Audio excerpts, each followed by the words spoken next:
video on something that I need to have a faff around with. So I'm doing a function, and it's going to be pulled pork sandwiches and a dessert. So I just need to make sure that I know how much pulled pork per portion. So bread rolls, tea cakes, white baps, whatever you want to call them. They're slightly bigger than normal, like sandwich size. So I've got 700. Now this is cooked pork because it was something I had in the freezer. I wasn't going to buy anything because I know the weight difference between raw pork and cooked pork. I know that how much weight meat loses during the cooking process. So what we really need to do is just heat this up, cool, and make it super tender so it can be pulled and then put into a sandwich. So there's 700 grams worth of cooked pork there. Just simply because when I buy the pork raw, I'll know how much raw pork I need to buy. Don't give me too much stock. No, just have to be careful putting it in the oven. So I'll know how much raw pork I need to buy for it to be the right amount of cooked pork, and then once I know, when I've done this, and I'll know how much cooked pork is per portion, and then I've given them a price without working out the recipe. And so I really should have done it the other way. I really should have worked out how much it's going to cost me before I gave them the price. But sometimes it's about giving a price that people are prepared to pay. So even like people are only going to pay so much for essentially a sandwich and a dessert. They're only going to want to pay so much. So regardless of how much something costs, sometimes you just kind of have to do things and hope you make money through the numbers that come to the function, rather than actually making a good amount of money per sandwich that you sell. Sometimes you I think it's going to be a busy function, so if there's going to be 100 people there, you kind of think, well, hopefully I'll make my money because there's 100 people there, rather than me kind of thinking, well, I want £3 worth of profit per person. You know, you can't think that way. That's an example. That's not always true. Depends on kind of the function as well, and how much work you're going to put into something. So 700 grams. We'll see how many.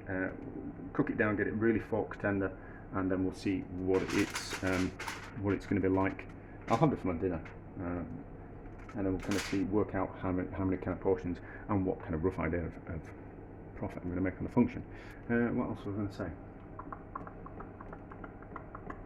Yeah, so this is more of a lesson in what we call it. Well, no, because I'll put the workings out. I'll put the workings out of weight of raw meat, weight of cooked meat, and then how many portions we get for each kind of bread roll. And then you can get an idea, and because I think it's important to know how to cost things.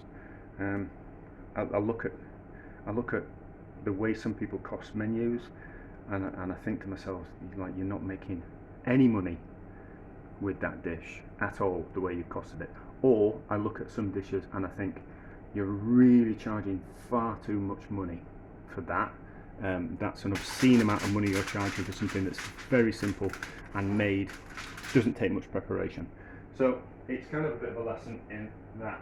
And seems to be lots of social media posts about restaurants at the moment, and they put their costings out on their social media to kind of tell people, you know, yeah, the pasta dish is £17 a head because of all these costs: the staff, the rent, the rates, the power that we have to use, you know, the cost of the table linen, the cost of everything has gone up, and this is what we actually make. And then they kind of make pence on an actual dish that they're charging £17 for, which, to be honest, I don't entirely believe, but that's between you and me.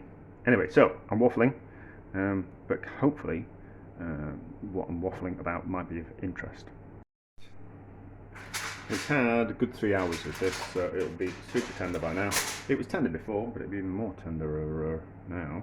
So let's just drain off the cooking liquid. Use the knife.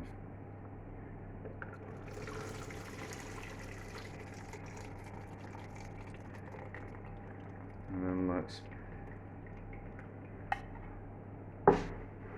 shred it up, put it in what we think is a suitable portion in a sandwich.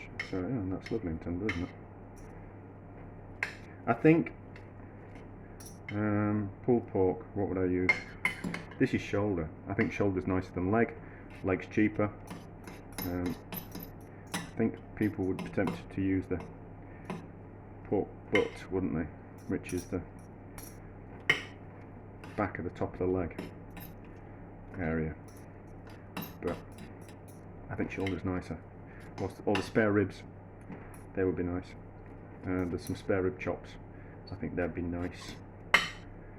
So that's probably about. I don't want to see. We'll just put some in the sandwich. What we'll do is we'll just put some in the sandwich, and then we'll weigh what the sandwich weighs.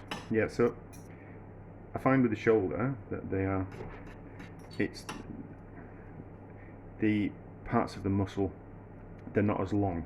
So with leg, you tend to get lots of long lengths of pork that are maybe twice the length of that are like that kind of length, and I just don't think it's as tender.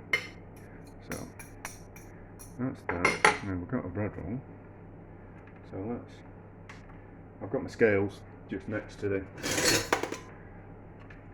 I can't put the scales on the board because the board's wonky and it won't give me a proper reading on the scales. So how much we're going to put in?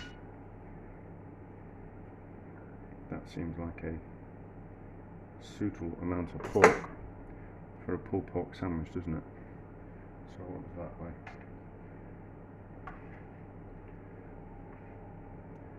That weighs 100 grams.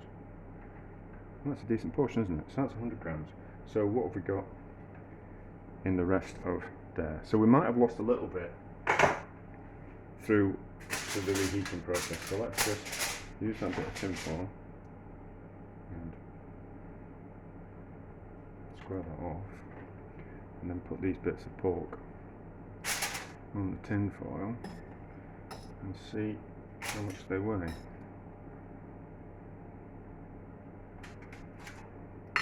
Right. No, I think we're okay. I don't think we've lost much. I don't think we've lost much. So it looks like, yeah. So it's about 600 grams there. So we haven't lost it. We haven't lost any weight whatsoever. So 100 grams of cooked pork per sandwich for a pulled pork sandwich. We could even be a little bit more generous, depending on the price of the pork at the time of the function. But the people come to the function won't see this video because I'm certainly not going to post it before I do the function. So, success!